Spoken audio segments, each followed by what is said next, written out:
আসসালামু আলাইকুম প্রিয় দর্শক, অন্য মঞ্চ অনুষ্ঠানে আপনাদের স্বাগত জানাচ্ছি। আপনারা দেখলেন ভবানীপুরে পরাজয়ের মুখে দাঁড়িয়ে মমতা বন্দ্যোপাধ্যায়ের প্রলাপ।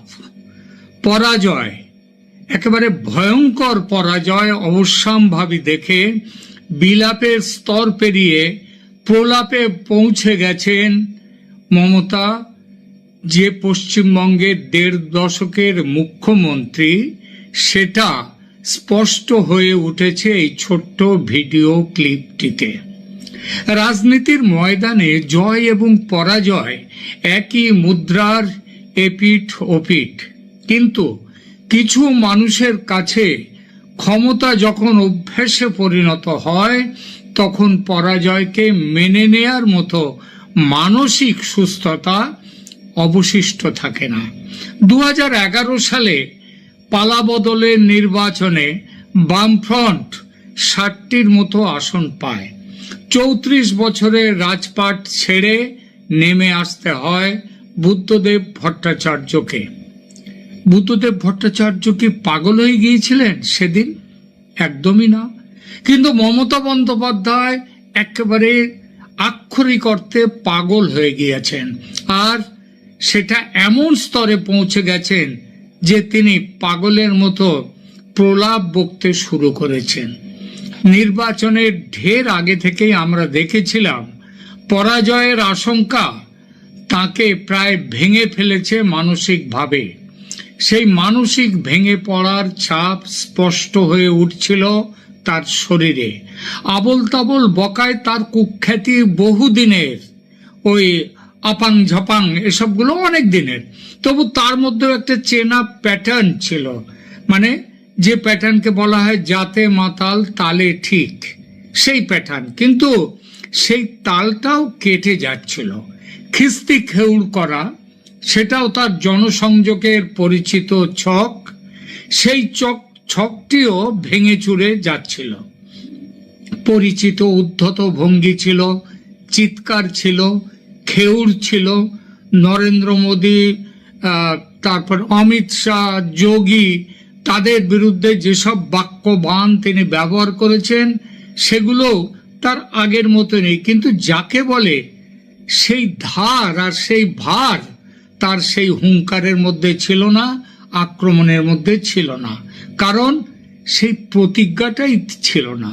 পরিবর্তে তার শরীরী ভাষায় ফুটে উঠেছিল এক গভীর আশঙ্কার ছাপ, যেন তিনি আগেই দেখে ফেলেছেন দেয়ালে কি লেখা আছে।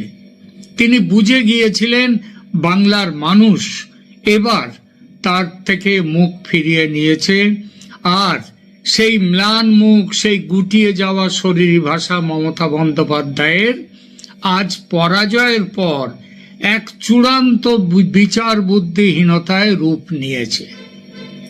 প্রলাপের শুরু, একেবারে শুরুতেই ভিডিওতে তিনি বলেছেন আমাকে লাথি মারা হয়েছে। এই কথাটা ভিডিওর শুরুতেই আমরা শুনতে পাচ্ছি। এটা একটা অদ্ভুত দাবি নয়? একটা রাজ্যের মুখ্যমন্ত্রী যিনি ১.৫ দশক ধরে ক্ষমতায় আছেন, তিনি জনসমক্ষে বলছেন মেরে কো লাথ মারা, অর্থাৎ তাকে লাথি মারা হয়েছে। একজন প্রশাসনিক প্রধানের মুখ থেকে এমন কথা বেরিয়ে আসছে, চিন্তা করা যায় ভারতের আর কোনো মুখ্যমন্ত্রী এই ধরনের কথা বলতে পারেন? এই কথাটা কি আপনারা কেউ ভাবতে পারেন? পরাজয়ের গ্লানি ঢাকতে তিনি এতটাই মরিয়া যে সত্য মিথ্যার পার্থক্যটিকেও ভুলে গিয়েছেন। লাথি কি তার শরীরে লেগেছে, নাকি তার অহংকারে, তার অস্তিত্বে? কে মারল তাকে লাথি? কেন্দ্রীয় বাহিনী, নাকি তার কথায় কান ধরে উঠবোস করায় অভ্যস্ত এই রাজ্যের পুলিশ, যাদের নামের আগে পাকা হয়ে বসেছিল একটি বিশেষণ মমতার চটি চাটা পুলিশ? সেই পুলিশ কি আজ সময় পেয়ে, সুযোগ পেয়ে তাকে লাথি মেরেছে, নাকি তাকে লাথি মেরেছে এই রাজ্যের সাধারণ মানুষ? এই প্রশ্ন আজ বাংলার প্রতিটি কোণায় ধ্বনিত হচ্ছে। ক্ষমতার দম্ভ যখন ধুলোয় মিশে গেছে, তখন সাধারণ মানুষ এইভাবেই তাদের পুঞ্জীভূত রাগ কি প্রকাশ করলো? ভোটের ফলে লাথি মেরেছে, এটা পরিষ্কার। কিন্তু বাংলার মানুষ অন্তত মমতা বন্দ্যোপাধ্যায়ের মতো এতটা নিচে নামেনি যে তাকে সত্যি সত্যি লাথি মারবে। সিসিটিভি ও কাউন্টিং এজেন্ট নিয়ে তিনি তার পরাজয়ের পেছনে এক অজুহাত খাড়া করেছেন। অভিযোগটি চমকপ্রদ। তিনি বলেছেন, সিসিটিভি ফুটেজ সিসিটিভি অফ কর দিয়া এবং তার এজেন্টদের গণনা কেন্দ্রে ঢুকতে দেয়া হয়নি। মজার বিষয় হলো, পুরো নির্বাচন প্রক্রিয়া যেখানে কেন্দ্রীয় বাহিনী এবং নির্বাচন কমিশনের স্বচ্ছ অথচ কড়া নজরদারিতে চলে, সেখানে একজন মুখ্যমন্ত্রী কিভাবে এমন বালখিল্য অভিযোগ করেন?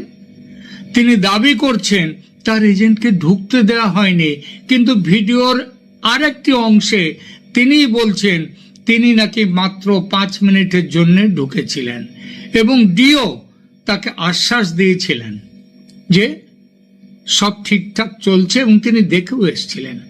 এই পরস্পর বিরোধী বক্তব্যই প্রমাণ করে যে তার বিচার বুদ্ধি কতটা লোপ পেয়েছে। পরাজয়ের কারণ খুঁজতে গিয়ে তিনি এখন ভূতের ভয় দেখানোর মতো অবাস্তব গল্প ফাঁদছেন। এ সবই বিলাপ থেকে প্রলাপে পৌঁছে যাওয়ার লক্ষণ। ক্ষমতার দম্ভ চূর্ণ হতেই শ্রীমতীর মানসিক বিপর্যয় ঘটেছে। যারা মমতা ব্যানার্জির রাজনীতিকে কাছে থেকে দেখেছেন তারা জানেন তার রাজনীতি সবসময় ছিল বিরোধিতার ওপর ভিত্তি করে, কিন্তু এবার তিনি নিজেই নিজের বিরোধিতায় নেমেছেন। নির্বাচনের আগে তার যে শরীরী ভাষা ছিল ম্লান, পরাজয়ের পর তা হয়েছে উন্মত্ত। বিজেপির জয়কে তিনি বলেছেন ভোট লুট, কিন্তু তিনি ভুলে গেছেন মানুষ যখন ভোট দেয় তখন তা লুট নয়, তা হলো জনাদেশ। এই জনাদেশকে সম্মান করার মতো ন্যূনতম সৌজন্য বোধটুকু তিনি হারিয়ে ফেলেছেন, কারণ তিনি তো লুট করেই এতদিন রাজত্ব করেছেন এই রাজ্যে। একেই কি বলে ক্ষমতার নেশা? মাথা থেকে মুকুট নেমে গেলে কি এভাবেই সাধারণ জ্ঞানটুকু হারিয়ে যায়? এভাবে প্রলাপ বকতে হয়? একজন মুখ্যমন্ত্রী, তখনও তিনি মুখ্যমন্ত্রী কারণ ভোটের ফল ফাইনালি প্রকাশ হয়নি, তিনি যখন রাস্তায় দাঁড়িয়ে বলেন তাকে লাথি মারা হয়েছে বা সিসিটিভি বন্ধ করে দেয়া হয়েছে অথচ কোনো প্রমাণ দিতে পারেন না, তখন তিনি কেবল নিজের নয় বরং গোটা রাজ্যের প্রশাসনিক কাঠামো, গোটা রাজ্যের মানুষকে অবমাননা করেন। আর একটু বলা যায় তিনি রাজ্যবাসীর যেটুকু মান সম্মান অস্মিতা ছিল সেটুকুও ধুলোয় ফেলে দিতে চাইছেন। পরাজয়কে বীরের মতো মেনে নেওয়ার পরিবর্তে তিনি বেছে নিয়েছেন কান্নাকাটি আর ভিত্তিহীন অভিযোগের রাস্তা। আর একেই বলছি বিলাপ থেকে প্রলাপ। তার এই আচরণ দেখে আজ বাংলার সচেতন সমাজ হাসছে।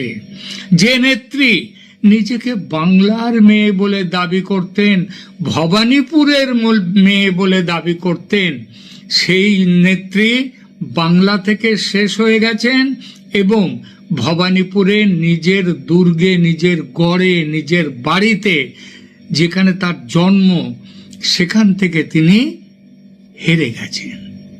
সেইখান থেকে হেরে গেছেন। এই হারের পর তার এই নোংরা অভিযোগ, কদর্য অভিযোগ বাংলার সংস্কৃতির যেটুকু অবশিষ্ট আছে এখনো তাকেও গুঁড়িয়ে দেয়। এটি কেবলই একজন ক্ষমতাচ্যুত শাসকের নিষ্ফল হাস্যকর আর্তনাদ। কয়েকদিন আগে একটি ভিডিও করেছিলাম, বলেছিলাম হেরে গেলেও হার স্বীকার করবেন না মমতা ব্যানার্জি। পদত্যাগপত্র দেবেন না রাজ্যপালকে, আঁকড়ে থাকবেন নবান্নের চেয়ার, পৌঁছে যাবেন আদালতে, চক্রান্তের গল্প ফাঁদবেন, জোর করতে গেলে নবান্নের 14 তলা থেকে ঝাঁপ দিয়ে আত্মহত্যার ভয় দেখাবেন, আর তার আত্মহত্যার জন্য দায়ী করে যাবেন নরেন্দ্র মোদীকে, অমিত শাহকে এবং জ্ঞানেশ কুমারকে। পরিস্থিতি, হাসবেন না, পরিস্থিতি সেদিকেই গড়াচ্ছে। এখনো কিন্তু তিনি পদত্যাগ করেননি এই মুহূর্ত পর্যন্ত, বরং খবর আজকেই আসছে যে সুপ্রিম কোর্টে যাচ্ছেন তিনি নির্বাচনের রায় বাতিল করার দাবি নিয়ে। মানে এই নির্বাচন তিনি মানেন না। আনি মানি জানি না, এই নির্বাচন মানি না। ইতিহাস সাক্ষী আছে, ক্ষমতা চিরস্থায়ী নয়, কিন্তু যারা ক্ষমতাকে পৈতৃক সম্পত্তি মনে করে তাদের পতন এভাবেই করুণ হয়। মমতা ব্যানার্জির এই ভিডিও ক্লিপটি কেবল একটি রাজনৈতিক অভিযোগের দলিল নয়, এটা একজন মানুষের মানসিক পতনের উদাহরণ। বিচার বুদ্ধি যখন লোপ পায় তখন বিলাপ প্রলাপে পরিণত হয়। পরাজয়ের অন্ধকার থেকে বাঁচার জন্যে তিনি মিথ্যার জাল বুনছেন। তাকে যে জাল তিনি বুনছেন সেটা তাকে আরো বেশি জনবিচ্ছিন্ন করে তুলছে, মানুষের কাছে হাসির খোরাক করে তুলছে। বাংলার মানুষ শান্তি চায়, তার এই প্রলাপ আর শুনতে চায় না। সময় এসেছে এই দম্ভের অবসান ঘটার। বিলাপ ছেড়ে যদি এই মহিলা আত্মসমালোচনা করতেন তবে হয়তো ভবিষ্যৎ কিছুটা উজ্জ্বল হতো, ফেরার পথ থাকতো। কিন্তু ক্ষমতা যার মাথায় চড়েছে, আর সেই ক্ষমতা রক্ষা করবার জন্য তিনি যে কোনো নোংরা কাজ করতে কোনোদিন পিছিয়ে আসেননি।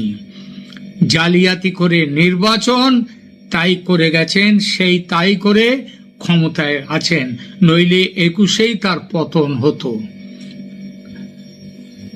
ক্ষমতা যার মাথায় চড়েছে তার কাছে বিবেক আর বুদ্ধির আশা করাটাই ভুল। বোঝা যাচ্ছে বাঙালির আরো ক্ষতি না করে, বাঙালিকে সারা দেশের কাছে, সারা পৃথিবীর কাছে আরো হাসির পাত্র না করে তিনি শান্ত হবেন না। এমন মানুষ, তিনি যত বড় মুখ্যমন্ত্রী থেকে থাকুন, যত বছরের মুখ্যমন্ত্রী থেকে থাকুন, তিনি একটি বিশেষণেরই যোগ্য, তিনি একটি শব্দেরই যোগ্য, সেটা হলো ধিক্কার। ছি মমতা, ছি। ধন্যবাদ। হাসিনা ওয়াজেদ বৈধ প্রধানমন্ত্রী, এরা অবৈধ। হাসিনা ওয়াজেদ প্রধানমন্ত্রী হিসেবেই ঢাকাতে শাহজালাল এয়ারপোর্টে নামবেন, স্যালুট দিয়ে নিয়ে যেতে হবে। আমরা ওই দেশ সৃষ্টি করেছি, আমাদের 17,000 সেনা আত্মবলিদান দিয়েছে। আমরা মুজিবুর রহমানকে প্রোটেকশন দিয়েছি, আমাদের দেশ দলাই লামাকে প্রোটেকশন দিয়েছে। ভারত এটা করে। হাসিনা ওয়াজেদ বৈধ প্রধানমন্ত্রী, এরা অবৈধ। হাসিনা ওয়াজেদ প্রধানমন্ত্রী হিসেবেই ঢাকাতে শাহজালাল এয়ারপোর্টে নামবেন, স্যালুট দিয়ে নিয়ে যেতে হবে। শুভেন্দু অধিকারী পশ্চিমবঙ্গের নবনির্বাচিত মুখ্যমন্ত্রী হতে যাচ্ছেন। আমরা শুভেন্দুর বক্তব্য শুনলাম যে বাংলাদেশের অকৃত্রিম বন্ধু শুভেন্দু অধিকারী 2024 সালের 5 অগাস্ট পরবর্তী সময়ে তৎকালীন বাংলাদেশের দখলদার সরকারের বিরুদ্ধে এক কড়া প্রতিবাদ জানিয়েছিলেন। এই জন্য আমাদের তার প্রতি কৃতজ্ঞতা। আমরা যেভাবে সেই দখলদার সরকারের প্রতি কড়া প্রতিবাদ বলা যায় গত 2 বছর যাবতীয় জারি রেখেছি, শুভেন্দু অধিকারীও ক্ষুব্ধ প্রতিক্রিয়া ব্যক্ত করেছিলেন গণমাধ্যমের নিকট। এটি আমাদের আশা জাগায়, আমাদের ভরসা জাগায়, এবং সেই শুভেন্দু অধিকারী আজকে পশ্চিমবঙ্গের মুখ্যমন্ত্রী হতে যাচ্ছেন। আজকে আমরা যে মুহূর্তে ভিডিওটা নির্মাণ করছি, ভোট গণনা প্রায় শেষ পর্যায়ের দিকে, সন্ধ্যে 6টায়। আমরা এই মুহূর্তে যদি আমরা ভোটের ফলাফলটা একটু দেখি যে কে কিভাবে এগিয়ে আছেন। বিজেপি ইতিমধ্যে 200 রাউন্ড করেছেন, আমরা যে মুহূর্তে ফলাফলটা দেখছি। তৃণমূল 87, সিপিএম 1, কংগ্রেস 2, অন্যান্য 3, অর্থাৎ ভূমিধস বিজয়ী হতে যাচ্ছে। জাস্ট বিজয় ঘোষণার পালা। আমরা এই মুহূর্তে যখন ভিডিওটা প্রচার করছি তখন হয়তো ইতিমধ্যে বিজেপিকে নির্বাচন কমিশন বিজয়ী ঘোষণা করে দিয়েছে। কাজেই আমরা শুভেন্দু অধিকারীকে আবারও অভিনন্দন জানিয়ে এই আলাপটা শুরু করতে চাই। আমরা আজকে আলাপ করতে চাই যে কোন ম্যাজিকে বিজেপি পশ্চিমবঙ্গে বিধানসভা নির্বাচনে ভূমিধস বিজয়ী হলো। তার আগে আমরা একটু দেখে নিতে চাই যে পশ্চিমবঙ্গ শুধু নয়, আজকে ভারতের 4টি রাজ্য এবং একটি কেন্দ্রশাসিত অঞ্চলে একই সাথে ভোট গণনা চলছে বা চলেছে বা ইতিমধ্যে অনেক জায়গায় শেষও হয়ে গেছে।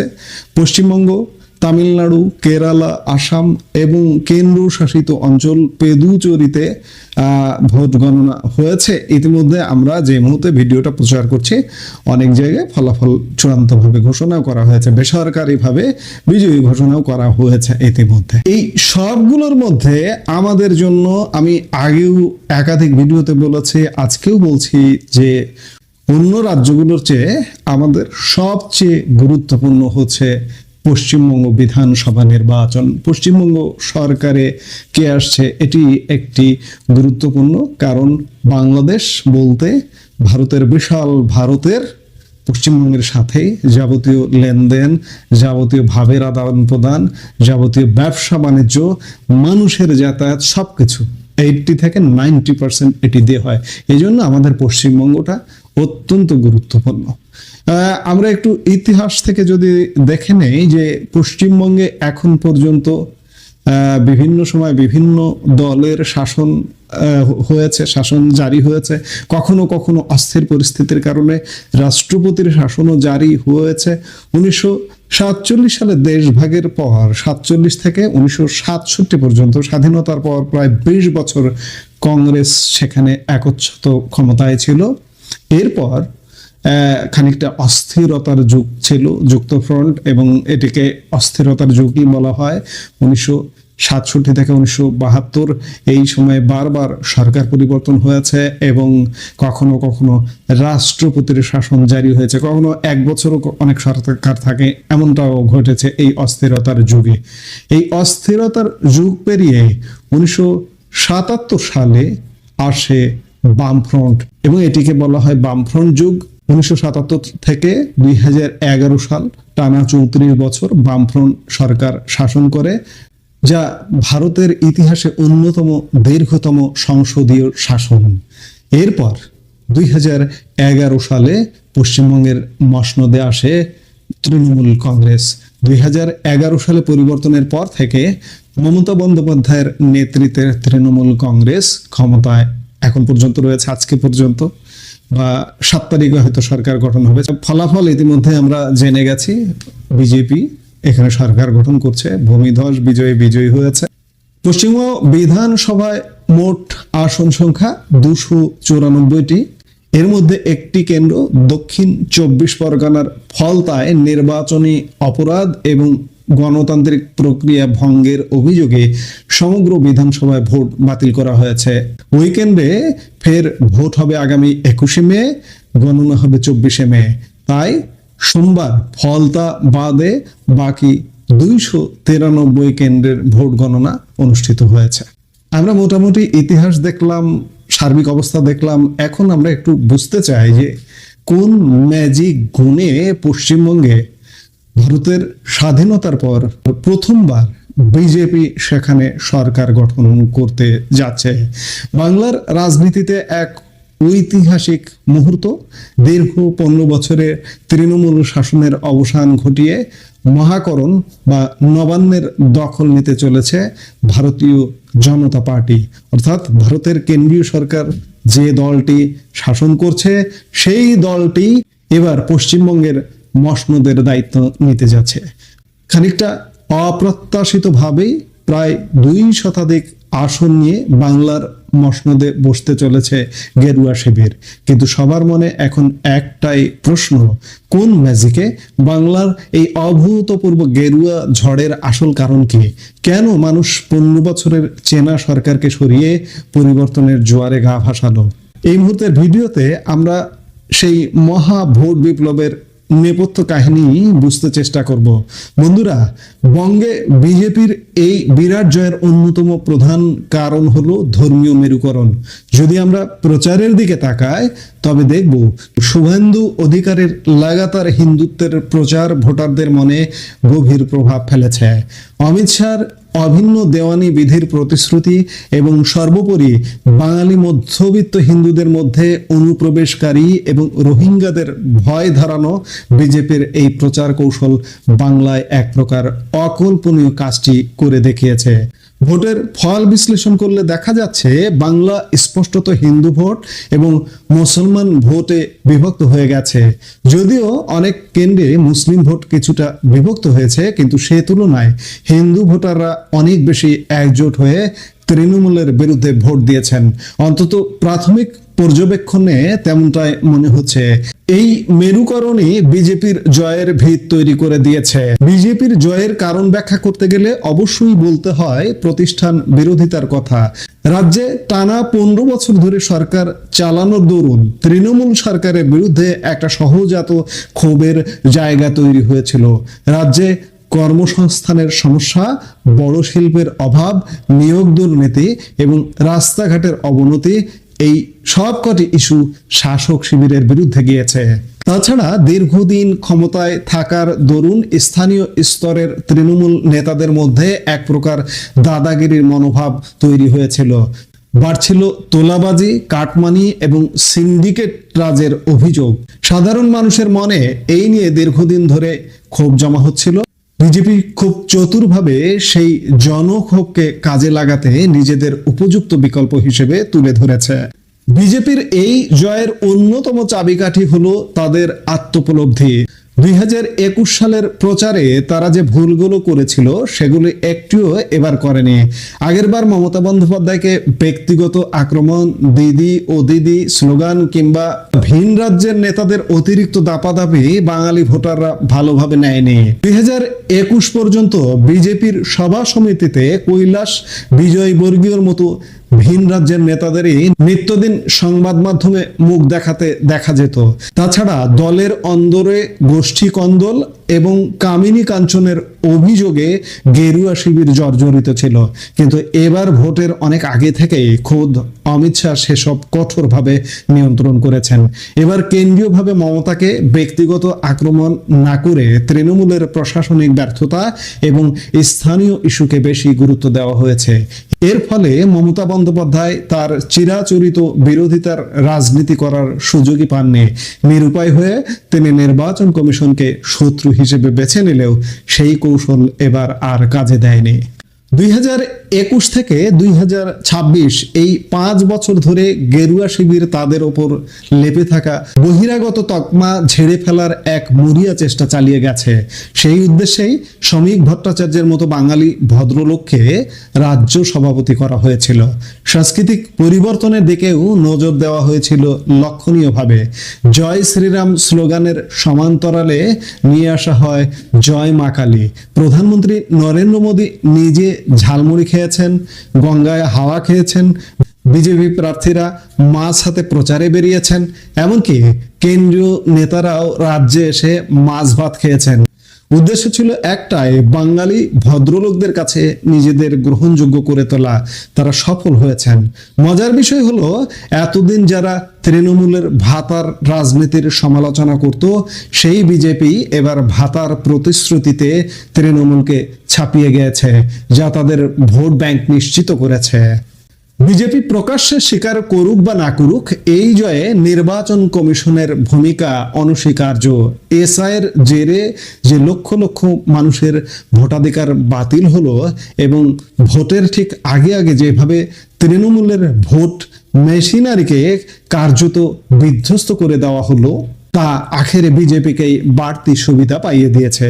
তৃণমূলের অভিযোগ, প্রথম দফার নির্বাচন থেকে শুরু করে ভোট গণনা পর্যন্ত সর্বস্তরে কমিশন বিজেপিকে সুবিধা পাইয়ে দেওয়ার চেষ্টা করেছে, যদিও বিজেপি এই অভিযোগ উড়িয়ে দিয়ে কমিশনের নিরপেক্ষতাকে ধন্য ধন্য করছে। তবে এই বিতর্ক যে বঙ্গে এই ফলের পেছনে একটি বড় অনুঘটক ছিল তা অস্বীকার করবার উপায় নেই। পরিশেষে বলা যায় এসব বড় বড় ফ্যাক্টরের বাইরে যে বিষয়টি সবচেয়ে কার্যকর হয়েছে তা হলো পরিবর্তনের হাওয়া।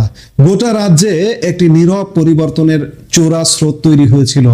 তথাকথিত ফ্লোটিং ভোটার এবং তৃণমূলের স্থানীয় দাপটে অতিষ্ঠ নিম্ন মধ্যবিত্ত ও মধ্যবিত্তরা সেই চোরা স্রোতে গা ভাসিয়েছেন, যার অবধারিত ফল হিসেবে বঙ্গে আজ গেরুয়া শিবিরের এই ঐতিহাসিক জয়। 15 বছরের একচ্ছত্র শাসনের পর বাংলায় আজ নতুন সূর্যের উদয় হলো। এই পরিবর্তন বাংলার সাধারণ মানুষের জীবনে কতটা প্রভাব ফেলবে তা সময়ই বলবে। একই সাথে বলবো যে বাংলাদেশের সাথেও তৃণমূলের সরকার থাকবার কারণে সম্পর্কের ক্ষেত্রে নানা ক্ষেত্রে বিভিন্ন সময় বাধা এসেছে, যেমন আমাদের তিস্তা চুক্তির ক্ষেত্রে। আমরা প্রত্যাশা করব নয়া বিজেপি রাজ্য সরকারের উদারতায় আমাদের গঙ্গা চুক্তি, আমাদের তিস্তা চুক্তি, আমাদের সীমান্ত সমস্যা ইত্যাদি মিটে যাবে। আমরা সবচেয়ে নিকটতম দেশ বাংলাদেশের অধিবাসী বা বাংলাদেশের নাগরিক হিসেবে আমাদের সবচেয়ে নিকটতম, সবচেয়ে আপন, একই ভাষায় আমরা কথা বলি, একই আলো, একই বাতাস, একই নদীর জল আমাদের ভূমিতে আসে। সেই রাজ্যের কাছে আমাদের প্রত্যাশা যে বাংলাদেশের সাথেও একটি যৌক্তিক এবং অত্যন্ত ভালো একটি সম্পর্ক তৈরি হবে। এবং শুভেন্দু অধিকারী শুরুতেই যে কথাটি বলেছিলেন বাংলাদেশের একটি দখলদার সরকারকে নিয়ে, যে এরা বৈধ নয়, শেখ হাসিনা বৈধ, বাংলাদেশেও রাজনীতি একটা ইতিবাচক ধারায় আসবে। আমরা বলছি না যে ভারত বা শুভেন্দু অধিকারী মুখ্যমন্ত্রী হলেই আওয়ামী লীগকে এখানে ক্ষমতায় বসিয়ে দেবে, তা নয়। আওয়ামী লীগের নিজের চেষ্টায়, নিজের যোগ্যতায় ভবিষ্যতে রাজনীতিতে বাংলাদেশে ফিরবে এবং ক্ষমতায় ফিরবে। আমরা সোজা কথায় একটা সুন্দর প্রতিবেশী সুলভ আচরণ প্রত্যাশা করি। এই মুহূর্তের ভিডিও থেকে বিদায় নিতে চাই।